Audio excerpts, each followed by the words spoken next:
Olá, meu amado irmão, minha amada irmã, muito boa noite para você que está aqui mais uma vez se encontrando com mais pessoas a fim de juntos partilharmos da palavra de Deus, estudarmos as Sagradas Escrituras.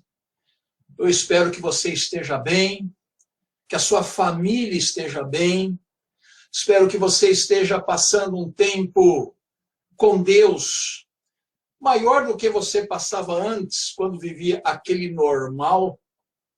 E agora, nesse novo normal, nós estamos aqui desejosos de que o Senhor esteja alimentando a sua vida, desejosos de que você esteja buscando na palavra de Deus refúgio, força, consolo e palavras que venham a ajudá-lo a passar por esses difíceis momentos que todo o nosso país está enfrentando.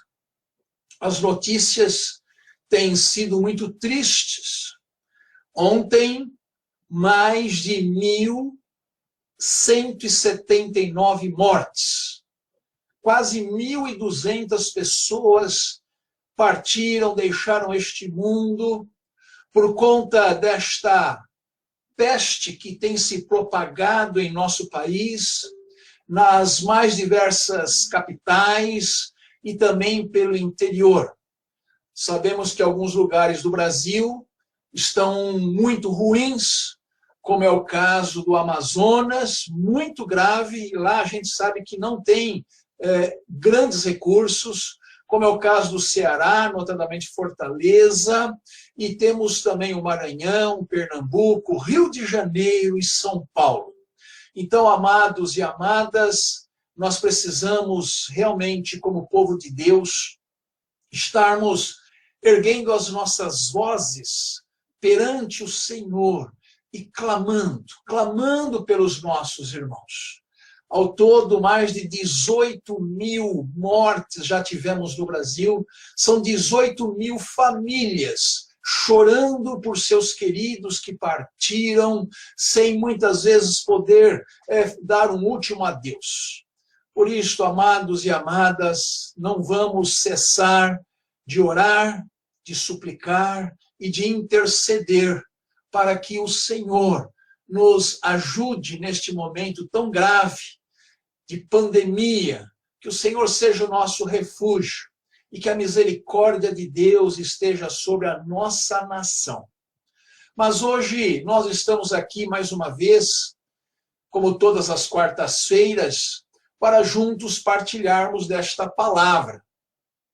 E o estudo bíblico desta noite, amados irmãos e irmãs, eu estou fazendo agora via internet, porque antes de surgir essa pandemia, era no mês de fevereiro, eu fiz esse estudo presencialmente no templo.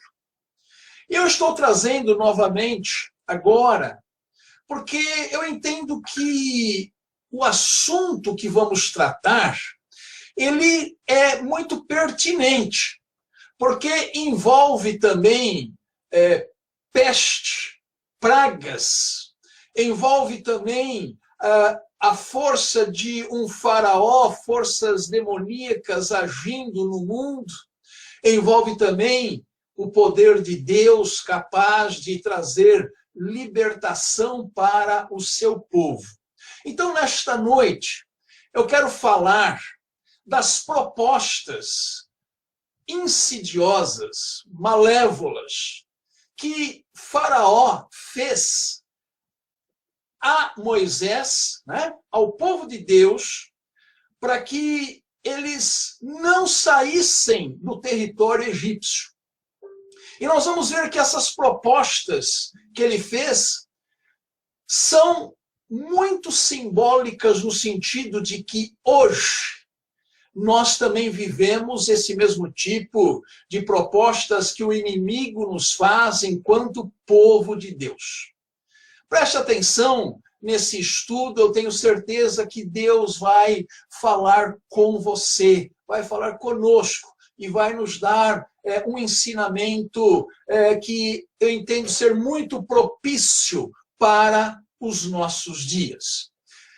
Se você tiver a sua Bíblia, deixe aberto aí no livro de Êxodo, né?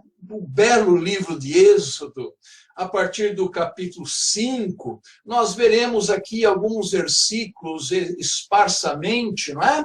Mas que vão nos nortear, né? Nesse estudo bíblico que ora estamos iniciando. Todos nós conhecemos aí um pouco da história de Moisés, sabemos que ele era um príncipe egípcio, ele matou uma pessoa lá, um egípcio, fugiu, ficou no deserto 40 anos e Deus o chamou. Depois de 40 anos, Deus aparece na sarça ardente e o chama e o envia. Ele, a princípio, ele tenta refugar. Ele tenta dizer que, olha, Senhor, eu nunca fui eloquente, eu não sei falar direito, eu sou pesado de boca e de língua. E Deus olha para Moisés e fala assim, novidade, né? Você está me contando uma novidade. Eu não sabia, Moisés, que você era assim, senão eu não tinha te chamado. Nós não sabemos que nada, não foi assim, né? Nós sabemos que o Senhor disse assim para ele, Moisés, quem fez a boca do homem? Ou quem fez o mudo? Ou o surdo? Ou o que vê? Ou o cego? Não sou eu, Senhor. Então, Moisés, se arruma, porque você vai voltar lá ao Egito, eu tenho uma missão para você. E Moisés, então, juntamente com seu irmão Arão, ele volta ao Egito, disposto a cumprir essa missão que o Senhor lhe confiara. Então ele vai ao rei supremo do Egito, Faraó, aquele homem que é visto como um deus pelos egípcios, né?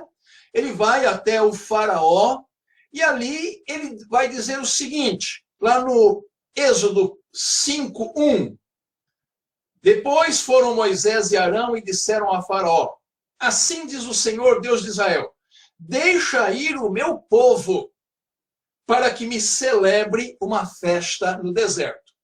Então foi isso que que Moisés, né, introduzido à sala do Faraó, ele vai e diz, deixa o meu povo ir para que me celebre uma festa no deserto. E o Faraó, em toda a sua prepotência, ele responde da seguinte forma, no versículo 2. Quem é o Senhor para que lhe ouça eu a voz e deixe ir a Israel? Não conheço o Senhor e nem tampouco deixarei ir a Israel.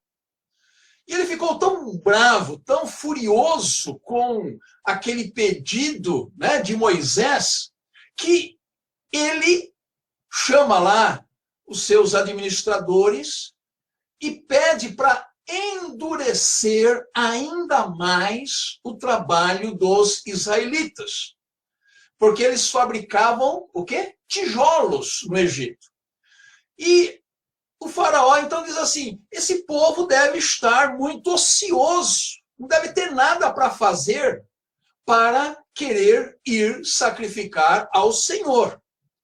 Então, amados, a partir daquele dia, o Faraó não deu mais palha ao povo para fazer tijolos.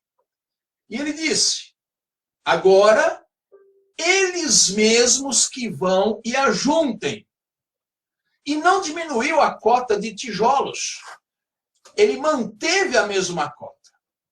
Então, quando Moisés soube dessa reação do Faraó e viu que o povo ficou mais sofredor ainda nas mãos daquele homem, então Moisés foi ao Senhor e disse, Senhor, por que me enviaste? Porque eu vim para cá, para isto. Desde que eu fui ao Faraó para falar-lhe em teu nome, ele tem maltratado o povo, que o Senhor nada fez. Mas Deus lhe respondeu: eu sou o Senhor, e vos livrarei da sua servidão.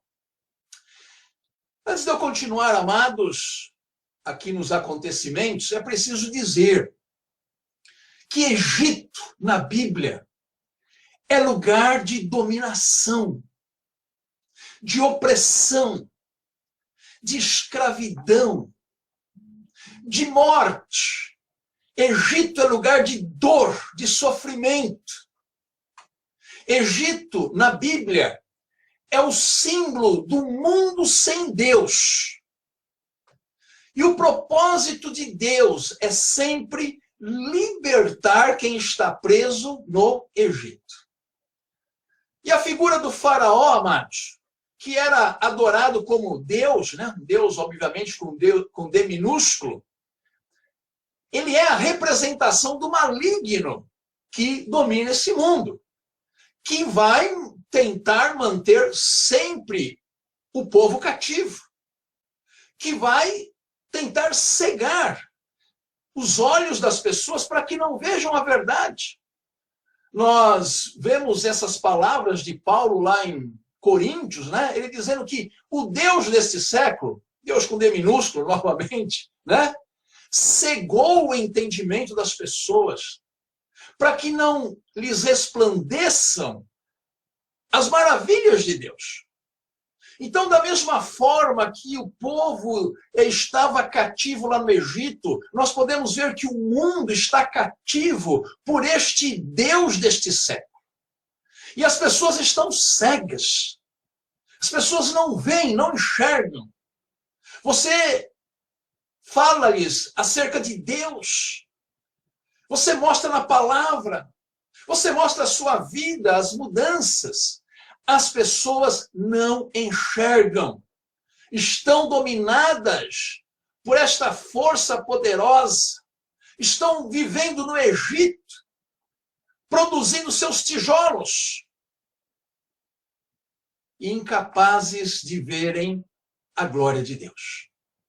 Então, voltando, o faraó negou que o povo fosse celebrar uma festa para o Senhor no deserto. E aí, amados, Deus começou a agir. Deus pesou a sua mão. Se nós estamos reclamando de uma peste, uma praga que está sobre a nossa terra, saibam que lá no Egito sobrevieram 10 pragas.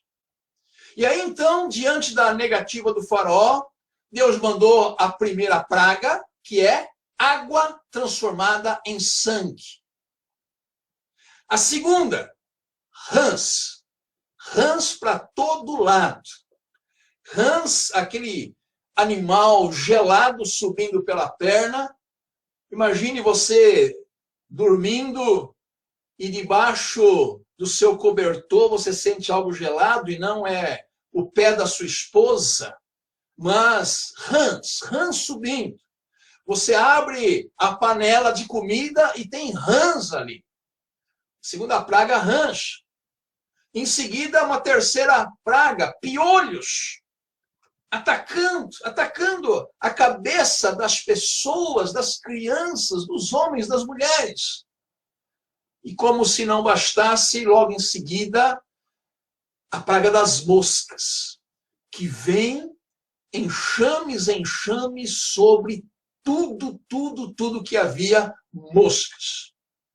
E o faraó, não suportando mais aquilo, e certamente o povo ali sobre ele então chama Moisés e faz uma proposta.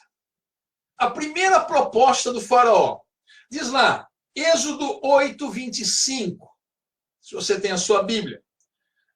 Chamou o faraó a Moisés e a Arão e disse: ide, ofereceis sacrifícios ao vosso Deus nessa terra.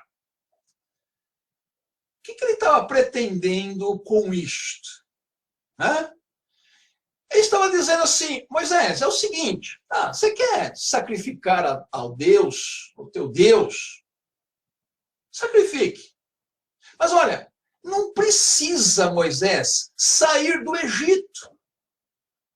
Adore ao seu Deus, aqui mesmo no Egito. A gente tem tantos lugares bons aí para você adorar. Para que sair? Você tem tudo o que você precisa aqui para essa adoração. Mas para que você quer ser diferente? Sirva a Deus, Moisés. Mas seja um dos nossos. Continue vivendo a sua vida normal. Aqui nesta terra, Moisés. Amados, tudo que Satanás mais deseja é um cristianismo, uma igreja que se confunda com o mundo. Uma igreja que você não consegue diferenciar o que é igreja e o que é mundo. Satanás quer um cristão que tem um pé no mundo e um pé na igreja. Ele não liga que a pessoa vá à igreja, desde que mantenha os seus pés no mundo. Satanás deseja cristãos não comprometidos com o evangelho. Uma igreja que não se diferencia em nada do mundo.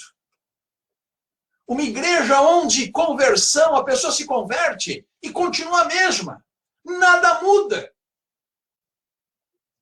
É interessante, às vezes aparece na TV, na mídia, a conversão, o anúncio da conversão de algum famoso. E aí, claro que Deus é que sabe o coração de cada um, mas é interessante porque às vezes eram pessoas que faziam algumas coisas que não eram lá muito agradáveis a Deus, se converteram, mas continuam igualzinho, nada mudou, nada muda. Foi essa proposta que Faraó fez. Mas, amados, é impossível servir a Deus no Egito. Sabe o que Moisés respondeu? Moisés falou assim, não convém que façamos assim. Por que ofereceríamos ao Senhor nosso Deus sacrifícios abomináveis aos egípcios? E eis que se oferecermos tais sacrifícios perante os seus olhos, não nos apedrejarão eles? Nós temos de ir a caminho 3 dias no deserto. E lá nós vamos oferecer sacrifícios ao nosso Deus. Então Moisés diz, não convém que seja assim. Então ele vai para uma segunda proposta. Ele vai dizer lá em Êxodo 8:28. Então disse Faraó, deixar-vos-ei ir para que ofereçais sacrifícios ao Senhor, vosso Deus, no deserto. Somente que, saindo, não vai muito longe. E orai também por mim. Ele pediu oração para ele. Mas falou, não vai muito longe. E por que ele pediu oração? Porque ele estava sofrendo muito com as pragas. Se um ímpio pedir a você para orar por ele, você ora? Sim, deve orar. Moisés não se recusa a orar por Faraó. E ele promete aqui, ao Faraó que os enxames de moscas que estavam lá tirando a paz de todo mundo, eles se retirariam do povo do Egito. E, de fato, quando Moisés se retira da presença do Faraó, ele ora a Deus. E fez o Senhor conforme a palavra de Moisés. E os enxames de mosca se retiraram. Aí você pensa, Faraó deixou o povo ir, né? Engano. Mais uma vez, endureceu o Faraó o seu coração e não deixou o povo de Deus ir. Mas aqui, o que significa, né, quando ele disse assim, vai, sacrifica a Deus, mas não vai muito longe. Esse estar por perto, ficar por perto, é uma forma sutil de manter o povo de Deus ainda dominado pelos valores do Egito. Seria, assim, uma forma de um evangelho light, um evangelho, assim, bem próximo do mundo, sem compromisso, sem transformação, um evangelho onde a pessoa diz assim, olha, eu sou cristão, mas eu não sou lá muito, não. Ele se identifica como cristão, mas ele não está comprometido, porque a proximidade com o mundo ainda é muito grande. E ele, muitas vezes, vai se manter aferrado aos valores que deveria dizer não. Então, amados, Moisés não aceita essa proposta. E o faraó continuou endurecido. Em seguida vieram mais pragas. A praga da peste dos animais, todos os animais se tornaram empesteados. A praga das úlceras, as úlceras nascendo sobre a pele. Depois chuva de pedras e depois a de gafanhotos. E aí o faraó, já não aguentando mais, ele chama Moisés e pergunta, Moisés, vem cá, conta para mim, quem é que vai sacrificar com você lá ao seu Deus? E aqui então, em Êxodo 10:9, Moisés diz assim, havemos de ir com os nossos jovens, com os nossos velhos, com os filhos, com as filhas, com os nossos rebanhos e com o nosso gado. Haveremos de ir porque temos de celebrar festa ao Senhor. Ou seja, vai todo mundo. Moisés, ou melhor, o faraó, então, ele barganha uma terceira vez.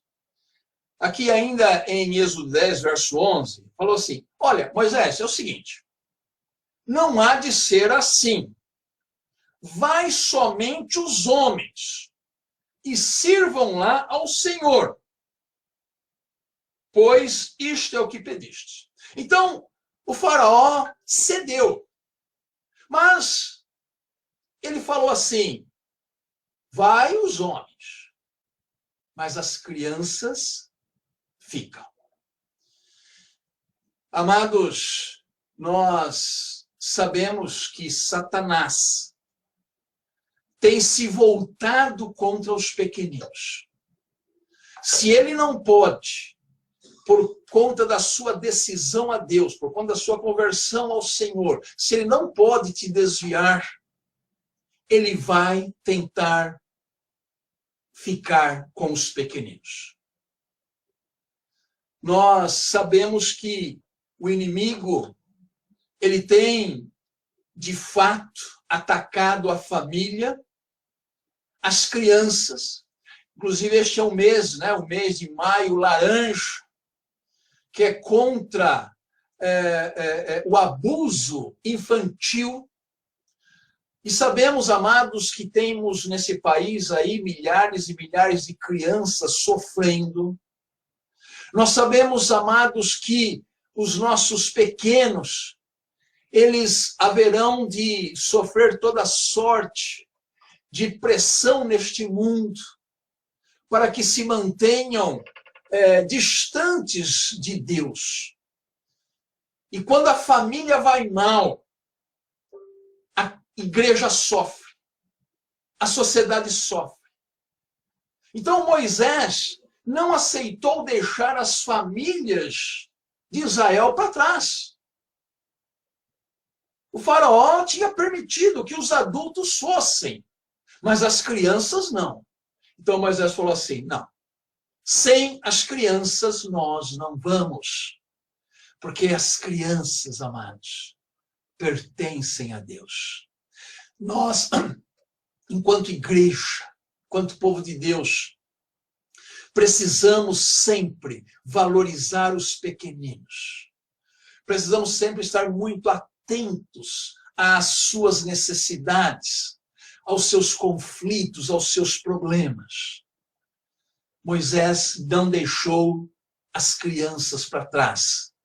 E nós, como povo de Deus, também não vamos deixá-las. E aí, então, veio a 9ª praga sobre o Egito. Você sabe, quiz bíblico, você sabe qual era a 9ª praga, ou qual foi a 9ª praga? A praga das trevas. Por 3 dias houve trevas por todo o Egito. Dia e noite, 24 horas, vezes 3, 72 horas. Não viam uns aos outros. E diz aqui o texto que ninguém se levantou do seu lugar por 3 dias. Trevas, trevas, trevas total sobre todo o reino. E um detalhe, no lar, na casa, nas habitações do povo de Israel, havia luz. Então, depois daquelas trevas de 3 dias, o faraó manda chamar Moisés e propõe. Propõe o quê? Êxodo 10, 24. Ide, servi ao Senhor, mas fiquem somente os vossos rebanhos e os vossos gados. As vossas crianças irão também convosco. Ou seja, o faraó pensou e disse assim, olha, quer levar as crianças? Leva. Mas do gado, do rebanho, do dinheiro e da riqueza, eu, faraó, continuo sendo o Senhor. Deixar as riquezas no Egito, irmãos, seria negar a Deus o controle sobre os nossos bens materiais. E sabe o que Moisés respondeu? Êxodo 10, 26 diz assim, os nossos rebanhos irão conosco, nem uma unha ficará, porque deles havemos de tomar para servir ao Senhor nosso Deus. E não sabemos com que havemos de servir ao Senhor até que cheguemos lá. Eu acho interessante essa expressão, nenhuma unha ficará. Unha é uma coisa pequena, é uma coisa sem valor, é uma coisa desprezível. Mas quando Moisés fala isso, ele está dizendo assim, não vai ficar nada. Tudo o que é nosso pertence ao Senhor. Moisés está dizendo, para nós hoje, quem se converte, também converte o seu bolso. Tudo que temos não é nosso. Tudo que temos pertence a Deus. Não tem uma unha que não pertence a Deus, irmão. Nós, cristãos, devolvemos a Deus o nosso dízimo, 10%, mas reconhecemos que Ele é dono de 100%. Tudo que eu tenho é de Deus. Tudo que você tem, amado, amada, pertence ao Senhor. A área financeira é a última tentativa de Satanás na vida dos cristãos para impedi-los de adorarem devidamente ao Senhor. Santidade, irmão, tem a ver também com entrega. Entrega a Deus da nossa casa, do nosso emprego, da nossa família. Porque se tudo não pertencer a Jesus, nós não estamos aptos a servi-lo.